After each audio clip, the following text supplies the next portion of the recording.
and I'll set us up. Are we live? Oh, live streaming. Okay. We're kind of like Facebook where it's like, are we looking? I don't know. I'm trying to wait for everybody to come up so I can say hello to everybody and get the comments. Man, we're going to have like a solid 40-second delay setting up your meeting for YouTube Live. Hello, everyone. I'm guessing that some of you who are watching right now just got off a coaching call with me because I told you guys to come hang out with us. Let us see here. Grayeb, right? Yep. I want to make sure I'm saying it right. Okay, good. You are. Awesome. Okay, just started our stream. We've got our comments. All right. Let everybody get notified. Come hang out with us. All right, now we got people joining. Say hey as you guys are jumping on. All right, I'm super excited to just go ahead and dive in. I was just telling Jennifer, I'm like, I needed to find ways to love the podcast, and I love hanging out with people, and I love video. And so I am just going to keep doing this and streaming the podcast live. So as you guys are jumping on, say hello. I can see the comments. Jennifer cannot, but if you guys ask an awesome question, I might ask it in the interview. We'll see. But thanks for hanging out with us live. I'm so excited. What we're doing here is getting ready to record a live episode of Free Mama Radio. I think I wrote FreeMamaTV, but I meant Free Mama Radio. We'll switch that here in a second. So Jennifer, are you ready to get started? I am. Awesome. All right. Are you guys ready to get started? We got like 10 people watching, but like a 45-second delay. So guys, say what's up in the chat. All right. All right. Welcome back to another episode of Free Mama Radio. I'm so excited to have you guys here with the amazing Jennifer Grayeb. She is technically my most recent hire in terms of people who support us at Team Mama and help the Free Mama grow. She is the CEO of the Nimble Co., a consulting group focused on helping online business owners such as myself better understand their numbers so they can make data-driven and profit-generating marketing decisions. That is a mouthful. The way I like to put that, Jennifer, is that when people go, I really want to know if this marketing strategy is effective. Is it working? Are people buying? That's the problem that Jennifer solves for me, but she puts it much more eloquently. She recently left her senior strategy role at a Fortune 5 company where she had 6 roles in just 7 years. As I told people on my Instagram earlier today, as I was trying to get them to join us live, you're a smart cookie, my friend. So I'm excited to learn from you today. While she was in that role in just 2 years, she built a productivity blog that reached over 2 million page views per year, which she went on to sell. In every role she's had or every company she's owned, one thing has been consistent. She delivers results without working 80 hours a week, which is super in alignment with the free mama mentality that you do not have to hustle to have financial stability. Now she helps others do the same with one of her best kept secrets, data. Jennifer, welcome to Free Mama Radio. Thanks for having me. I'm so excited to be here. I'm thrilled that you're here. All right, let's back up. Let's get started with the Fortune 5, because I think that's that was probably like peak of your career, your employed career. Is that fair to say? Yeah. So how did you get there? And what were we doing, like 5 jobs, 7 years, what, like 6 roles in 7 years? What did that look like? And how, one of the things I see with free mamas is being afraid to pivot, or like being afraid to even start until we have everything figured out. But like 6 roles in 7 years, like that seems a little opportunistic, my friend. And I mean that in the best possible sense of the word. Like, you're clearly a problem solver. Yeah. Well, it's just a wild journey to get there. So even before, I was not a corporate person. Like, I was in the entrepreneur space previously. I worked for different startups online. I was doing consulting. I was, mostly social media management back then. This was like 2011, 2012. And I was just getting burnt out, right? Like, I had just gotten married. I was doing social media and community management for a startup. And so one of the founders was like a night owl. The other was a morning bird, or whatever you call it. And so I was literally working around the clock, right? As soon as one went to bed, the other was waking up, and my phone was never stopping. And I wanted to have babies, and I wanted a maternity leave.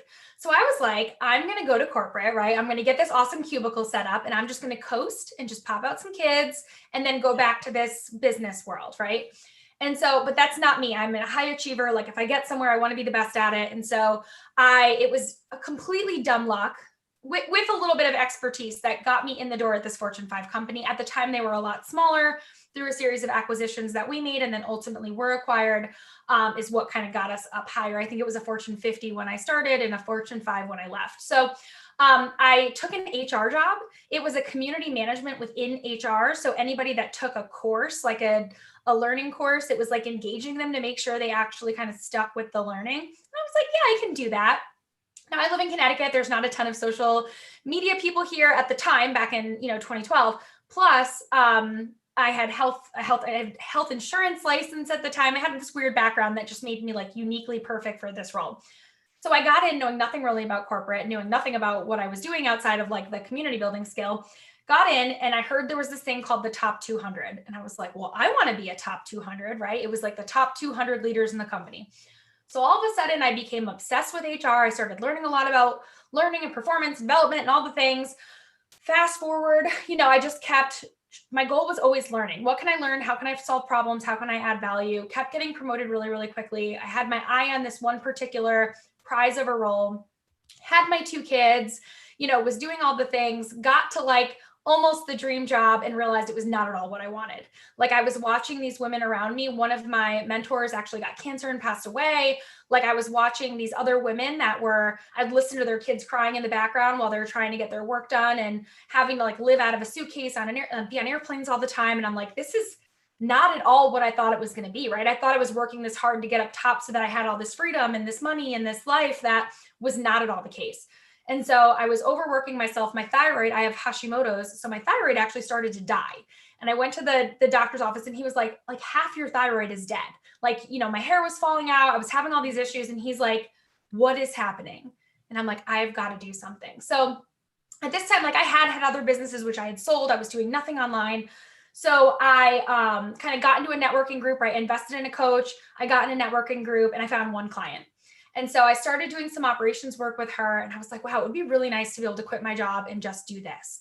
And so I asked her, I was like, do you know other people that would want to hire me? And she's like, Jen, if you quit your job, I can fill you up. And and I don't know if you ladies know, like when you find a great client, like they can really help you out.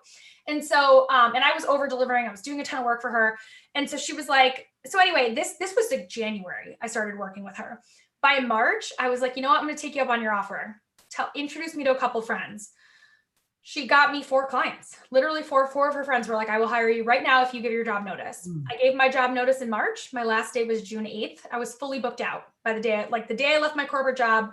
I had secured $20,000 a month in income. I was fully booked out. Like I was, so I thought, here I am, I'm living the dream now, right? My daughter's about to go into kindergarten. I'm going to get to be the room parent. I'm going to have all this freedom and flexibility. I overbooked myself. Same thing. Okay. Yeah. Before we get into like, I have so much I already want to unpack. So before we get to entrepreneurship phase 2, let's back up for just a couple of times because you said a couple of things that I think are really important. So you experienced burnout in your first iteration of being self-employed, but then you basically went back to a job where you experienced even more stress. It sounds like way more. So as someone who's been through that, like, what are some of the signs and what are some of the things that you have learned to do to be proactive, not to achieve that today, or like not to not achieve that, but like to not go back to that place? Because when we read your bio, we said like, you're doing this without having to work like 80 hours a week, which it sounds like now knowing your story is something you had previously experienced having to do. Yeah. Like what tips did you learn from that time in your life? Yeah. So for me, it's boundaries, like having really clear boundaries and not just like in the sense of, I don't work past this time, but like, I'm not going to make this my problem, right? Like sometimes it's really easy for us, I think, as women to like I'm a very like empathetic person. And so when someone else is going through something, if a client is frustrated, even if it has nothing to do with me, I was someone that would take that on, right? And that happened a lot in corporate. And so I think having those boundaries to be like, I can't control this. So it's not about me, right? And like not being willing to take that on, I think is one big thing. And then the other thing that I really do, like, I am not above giving a client a refund if they're not fun to work with. Like I am not above firing clients because I would rather make less money and work with people that are fun to work with, that appreciate what I do, that like I love to help, than to make money and be treated poorly or not happy. So I think that's something that I do differently. And then the other thing is like, I always try to over deliver. Anytime I think as a service provider that you're like working in someone else's business, like make it clear to them that you love their business, make it clear that you're trying to help. And what that's going to do is just instinctively, they're going to tell their friends and you're going to get more clients like that. So I think those are just a couple of the things that I do now that like really protects, I just have to protect myself because my body lets me know right away when I don't. Yeah, we call over delivering, we call it put a bow on it. That's like the free mama way. Like, put a bow on it, like go above and beyond, right? But it does have this effect of then getting these referrals to come back into your world because you are so appreciated. And something else that I've had to say, unfortunately, a lot lately in this world of like, charge your worth. Like, I get it. I'm all for being compensated fairly. And also your business is only as good as the results you get your clients. 100%. Sometimes like we lose that where like, we just think that we're entitled to our worth and we're not really willing to earn it. And so I love that you carry this mentality. And in my experience working with you, I've definitely felt that from you of like, hey, now we've got this thing going on. You're like, cool, I'm on it. Let me look at it. Like, it's never like, well, let's set up, like, no, you over deliver and you run with it. And I love that. Okay. Before we get to entrepreneurship phase 2, I got 2 more things I want to point out. I'm like, this is awesome. Okay. So number 1, I can't help but not now, again, I've already said you're a smart cookie and you guys, she's smart as a whip, but so are you. If you're listening to this, like you're a free mama, you are fully capable. You are also smart, but it sounds like you've been in several instances in your career, Jen, where you didn't actually even know what you were doing. Like you had no experience. Like, how do you walk in? Cause this is one of my biggest, challenges coaching and consulting with free mamas and even just watching them in the bigger Facebook community is this lack of confidence. And that if I don't already know how to do it, if I haven't watched all the trainings and watched all the YouTube videos and done it for free for 20 people, then I'm not actually equipped to go do the thing. How do we go from that, which is not serving us and not growing our business and not helping our mindset, to this like 20 something who's like, I worked in HR because I was a social media manager and then I was a director of operations. Like, and I'm a little like you where I'm like, I'll figure it out, like whatever. But like, how does someone get to where you are? What do you think goes on in your mind where you're like, yeah, I can do that? Yeah, I think it is there's 2 things I would say. So one, I have just proven to myself so many times that I could figure it out, right? And not even in corporate, like in life, right? Like when my daughter was born, she had a weird milk protein allergy and we went through 7 pediatricians. And it's like, when I think back at my life, I can think about so many times that I've been in an unknown situation and I figured it out. And so, and I think it's really important too, like if you're feeling like you don't have that confidence, I want you to stop listening, like pause this, make a list of all of the times that you've had to figure it out, because I guarantee you are the same way. Like you have figured it out so many times and you just don't realize it. So the more I started thinking about that and like replaying that in my mind, I just built this confidence that like, I know deep down in my core, if you ask me tomorrow to like become a dental hygienist, which I have no interest in doing, but I guarantee you, if I were to do it, I would be the best dental hygienist. You know what I mean? Because I would go in, I would figure it out. Right. And then the second piece to that is I also like, and I kind of mentioned this before, but I do think of myself as like pretty deep in my integrity. Like so I've always gone into things like the first time I even sold a measurement project, which I know we'll get to later, but I wasn't the world's best measurement person. Like I wasn't an expert. I didn't have a certification. Like I literally sold it and was like, I will figure this out. And if I don't, I will refund the money. Period. End of story. Like, and that just gave me some of that relief where I was like, oh, so I didn't spend the money. Like I took the money, I put it in my bank account, I didn't touch it. And then I delivered the project. Right. And then once I knew I delivered, like, again, if I'm going to try something, I'm going to nail it. But, having that, like just giving yourself kind of that like mental exit strategy to be like, okay, if I'm not the best at this, what might happen? Worst case, I give the money back. Nobody's going to think that you're like, I've done this one time ever where I got into a project and I was like, you know what? This is beyond, it wasn't that I couldn't do it. It was beyond what I wanted to do. And so I was like, you know what? I'm going to give you this money back. That person was floored. They were so happy. They were like, I've never had anybody like, just give me my money back instead of delivering something halfway, So I've never had that blow up in my face. So those are the 2 things, just like reminding yourself of what you're capable of and what you've done already. And then just sitting in that integrity of like, what would I do if this didn't actually work out? And like, what does the worst case really look like? And so even in corporate, it was like, if I get in here and I look like a fool and I don't know anything about HR, it's like worst case, they fire me, right? Well, then I'm probably going to get a severance, so I actually still get money. Or I talk to my manager and I say, I'm in over my head. Maybe I came in at the wrong level. I might need a different position. Or how can you work with me? Or are there courses I can invest in? Like, there's always an answer, and like Lauren said, if you're listening to this, you are a smart person. Like, people that watch anything that's like bettering themselves on YouTube or listening on a podcast, like, you're a smart person. You have got this. And so that's just really what you need to believe in. Yeah, I love, you used a phrase that I use often. You don't have to know how to do everything. You have to have a willingness to figure it out. And that's what I see in you. Okay. So we've got this person. Was she already in your network, your first client, or how'd y'all meet? Yeah, we met in that network I invested in. So I invested kind of like your free mamas do. Like, I invested in a coach. I invested in this network. She was one of the people in it. And the coach actually is the one that introduced us, even though we were both in it together. And so that initial, that initial relationship is how that happened. I love that. So it's June. We've left our job. We've got contracts for $20K a month. And then I burnt out again. No. So here no problem. Yeah, exactly. Right. So I took on too much. I was being the overachiever again. I'm like, oh, all these other women are doing it. It's going to be great. No, don't always believe the lies on the internet. So I secure all this money, I secure all these clients, and I had a couple of them were not ideal clients. Like, they just did not treat me the way I wanted to be treated. And that's really where I learned that boundary muscle, because at one point I was like, again, it was a couple months in, and I remember I wanted to do this thing with my daughter's school and I couldn't because of something client related. And I'm like, why did I do that? Like, the whole reason I did this was to be healthy and be available for my kids. And if I'm feeling like garbage again, then now I can't do the thing for my kids. Why am I doing this? Right. So I really had to like stop and assess. I started saying, I hate my business. And I kept saying, I hate my business. I hate my business. And so I had to stop and ask, okay, like, you can't just hate a business, right? So what is it that I don't like doing?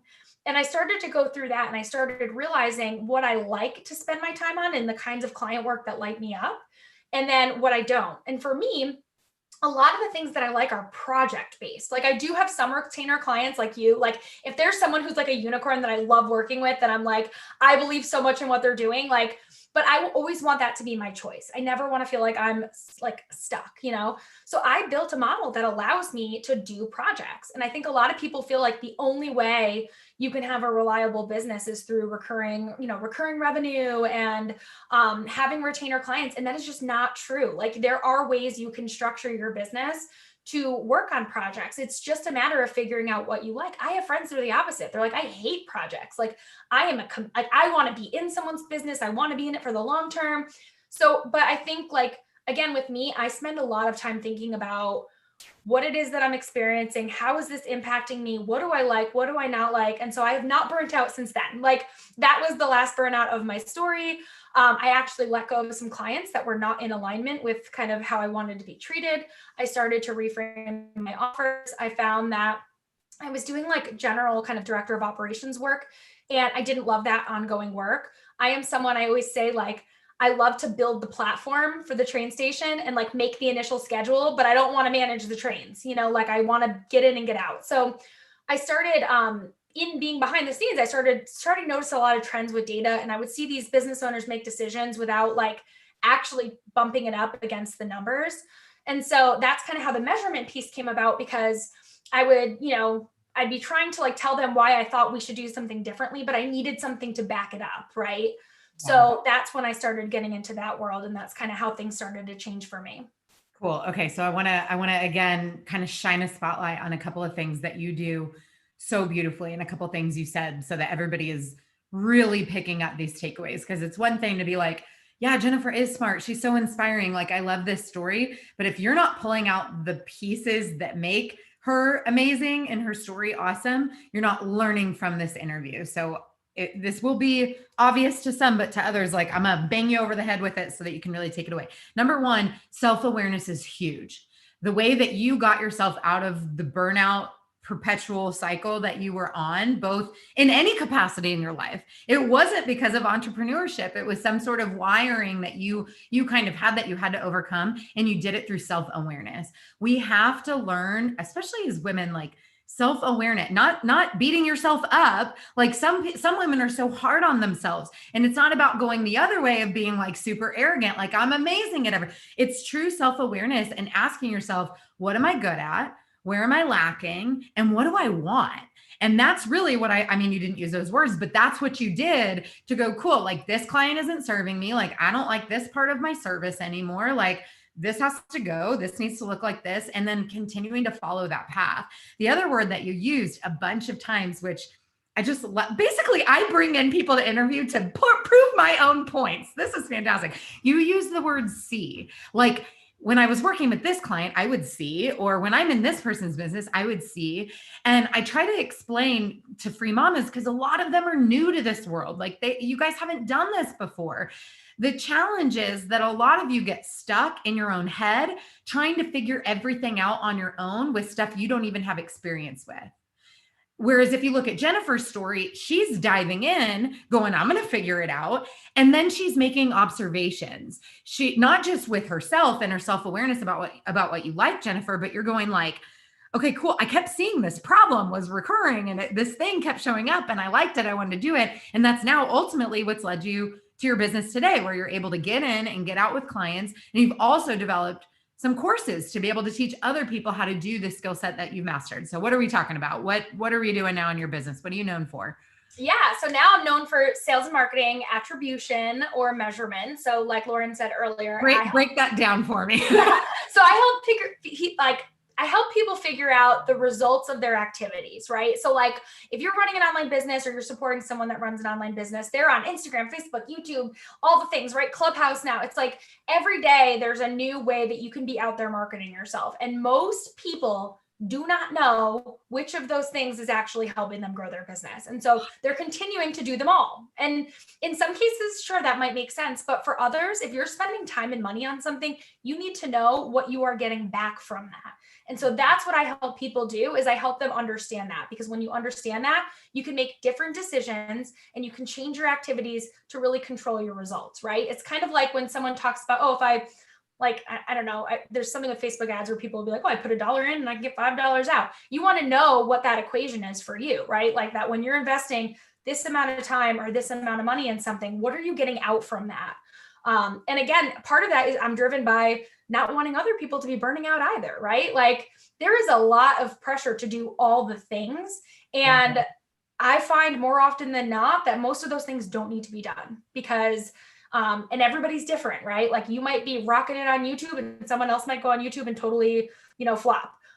For me, like my productivity business exploded on Pinterest. I grew 2 million users a year on Pinterest. I get Google Analytics on Pinterest and people are like snooze fast, I got like 2 clicks in 3 months. So it's, while same person, right? Same human, I know the same strategies, but my topic just wasn't as popular on Pinterest. So that's kind of like the why behind it, is because I love being able to help people solve those problems so that they're not burning out, they're not wasting their energy, and they get to feel really good about what they're doing.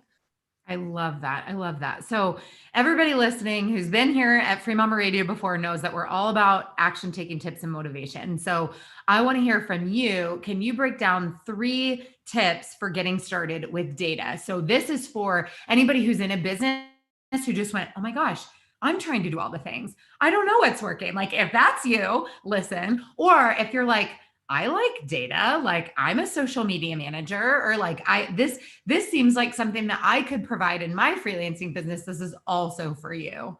Yeah, absolutely. So I would say, and like Lauren just said, like you don't have to look at this through the lens of a client. I think people often, when I give these tips, they think that it has to be, start with your stuff, like start with yourself because you're your best case study. So I want you to, like, tip number 1, if you don't have Google Analytics installed on your website, go install Google Analytics. Right now it's a little bit confusing because they just launched Google Analytics 4. You want both on your website. So when you go to sign it up, if you don't have it set up yet, sign up. There's a box you can check to put the original Google Analytics on too. Set both up on your site. That's rule number 1. It's free, guys. It doesn't cost money. If you have a website, do step 1. Yes, this should just be like, you should never have a website and not have Google Analytics on it, period. End of story. I would fight that until the day I die. Hopefully it's a long time from now. I have a question for you actually while we're here. I know I'm interrupting your 3 tips, but no, go for it. It's asked all the time, is favorite website platforms. Do you have an opinion on that topic? Yes, 100% WordPress. Okay. .org, just to be clear. Yeah, .org, not the like jen.wordpress.com, like .org, your own URL, WordPress.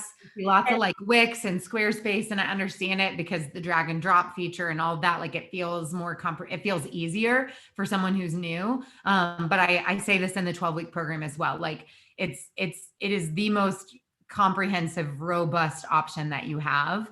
And partnering with Google Analytics is super smart to track your data. So what is tip number 2? So tip 2, once you have Google Analytics, I want you to let it collect some data for a week or 2. It's not just going to suddenly have data in it. It only starts collecting after you install it. Let it collect some data for a week or 2. Then I want you to go into it and look at what is called the source medium report. The way you're going to find that is on the left-hand side. There's going to be something that says acquisition. You're going to click on acquisition, all traffic, source medium. This report tells you where your traffic is coming from. So you're going to see a list. It's going to say Facebook, Instagram, YouTube, Google, whatever. And then it's going to say how many people came, how long they spent on your site. If they viewed more than one page, you're going to see all of that in one spot. So that is where you want to go, because that's going to help you understand like which of your marketing activities is actually getting you people to your website. I love it. And tip number 3? Tip 3, also in Google Analytics. Now I want you to go to the behavior section, and it's content and then all pages. It's sad that I can do this off of memory now. It just shows your expertise. Yeah. And the reason you want to do this one is because that's going to help you understand like what pages on your website are getting the most views. And this is important because it's going to help you start to see some themes of, oh, this is the kind of content or, pages that are getting people to my website. So I'll give you just a tangible example. I worked with a parenting blogger, and we looked at this report over the course of a year, and she has young kids. She only has one teenager. And we saw that 4 of her 10 top blog posts were about like raising teenagers. And she had no products on teenagers. None of those blog posts were monetized, meaning she wasn't selling anything or making any money on those outside of ads. And so we were like, okay, well, 1, get it on your list to create a parenting, like a teenager course. But 2, who is currently selling one like this? Because we should be promoting that in these posts and create like an affiliate partnership. And so we optimized those posts, and she immediately started making money. And we were able to say, okay, now you need to start creating more posts on teenage content because we know that's going to bring people in. So no matter what your niche is, like if you're a social media manager, maybe you'll notice that your top 5 pages have to do with Instagram. It's like, cool, let's write more Instagram content, right? Like let's promote more of this Instagram content because it's bringing people to my website. So those are my top 3. If you use just those 2 reports alone, like you literally don't, like those 2 things alone can help you make super strategic decisions, both in your business or in any of your clients' businesses. I love it. Super smart stuff. Guys, this is what she does for us. These are the questions she helps us answer as well. I love it. And you've got a couple more resources available for anybody who is nerding out with us right now and want to learn about those. You've got something called Measurement and Maximize and Traffic Insight and your Traffic Insights dashboard. Do you want to speak to those for just a second? Yeah. So the Traffic Insights dashboard, like if you open up Google Analytics and it feels overwhelming, or you're like, I'm not really sure where to start. I know you mentioned those 2 reports, but like, I have this dashboard. It's super affordable. You get it set up in less than 10 minutes. It's basically a template. It pulls the data right for you from Google Analytics so that you can see it in a much more digestible format. And I have little action tips. So it's like, oh, if you see this, you should do this. It makes it just very easy for you to like start to get used to looking at data and having that drive some decisions. Now, is that something that someone could use for reporting for a client? Yeah. So I do have people, they either like buy one for every client, or we do offer an agency license as well. If someone like, if you have a lot of clients and you want to like put your own branding on it and not have to like create your own thing, we offer that as an option. But yeah, I actually had someone who he bought one for a client and it was it's $47 at the time of this recording. That's the price. He paid $47. He said to his client, hey, I have this report I can add onto your package. I'm going to add $50 a month to your package. and, you'll get this report every month. And they were like, yes, that's awesome. So he paid, 1 month worth, but then made an extra $550 from it. So it's like, no brainer. And I was like, yeah, like he emailed me. I'm like, yes, do that. Yes. That's smart. So that's the Traffic Insights dashboard. I actually have a special link for you guys. It's trafficinsightsdashboard.com/FreeMama, all one word. And you can learn more about that there. Yep, and we'll put all the show notes in FreeMamaRadio.com as well if you guys want a clickable link. Okay, cool. And then the other one that I have is called Measure and Maximize. And that is an 8-week program. That one's really focused on people who want to do what it is that I do. This is such a needed skill set. Like, I'm not kidding. I am booked out through March. I have to turn people away. Like, there is so much opportunity in this space.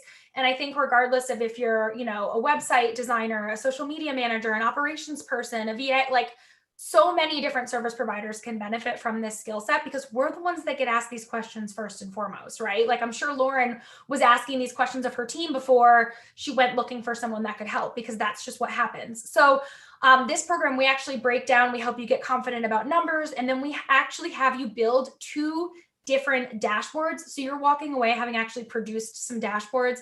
And I mean, I think you could confidently walk away and sell those for thousands of dollars because they're the 2 most requested dashboards that I get asked about. And so that one is measureandmaximize.com/FreeMama. Again, all one word. Lauren will link it.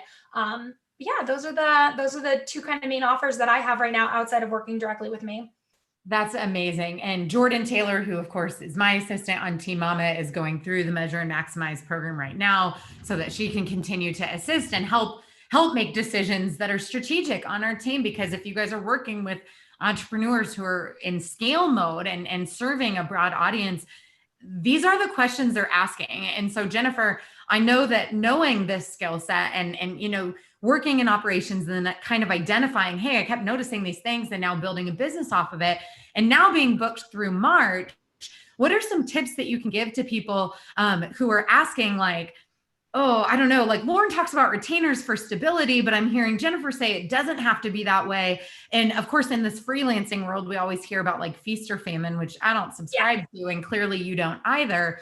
What are some of your strategies, either in your industry or just as a service provider, for having a sustainable project-based business? Like, what are things that you think about when it comes to marketing your own business? Obviously, referrals are a huge source of what you do, and that's because of follow through. Are there other things that you do to ensure that you don't ever get to this place where you don't have anybody booked out?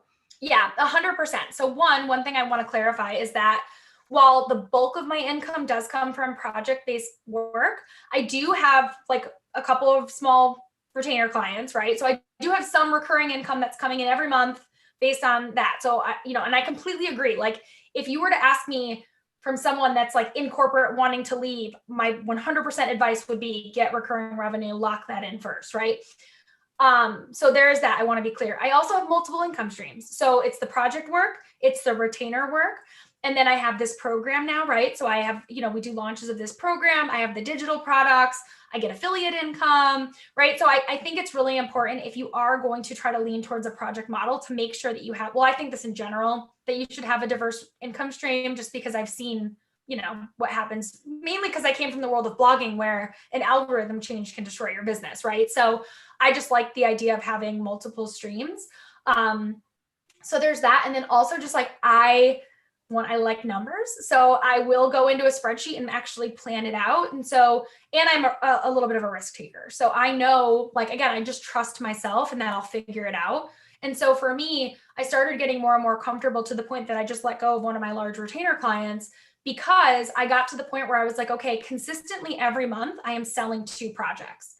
And I'm selling them ahead, right? So in January, I'm selling spots for February. In February, I'm selling for March. Actually, January, this time I was selling for March. So I'm just confident that like next month, right, I know just based on the history that I will sell 1 to 2 more projects. So that's going to be my February income. So it's like, and even though those projects won't start until April. So I definitely wouldn't say like, I just woke up one morning and said, hey, I'm going to switch to this model and we're just going to be cool. My husband would have been like, what? Because I don't, to clarify, like, I have to work, right? Like I was like the higher income of the two of us when we were in corporate. Like, we need this money. So it's not like this is just my fun kind of hobby, and, you know, like, more power to you if that's your setup, but it's not mine. So, but I did have to make sure that like the numbers made sense. And then I gradually shifted this way. So I do want to clarify that, because I don't want people to think that either I'm against the recurring model. I do think that's the smartest way to start. But I think if you're going to have a project model, you need to be able to be confident that you can do it this way, kind of work the numbers, and also just diversify your income stream. Yeah. And what I hear you saying without saying the words is you set goals, you track, and you anticipate. Like, you're not just, you know, I see a lot of people like, oh, I just finished a project and like, now I have no work. It's like, are you surprised by that? Like, did you not know that that project was going to end?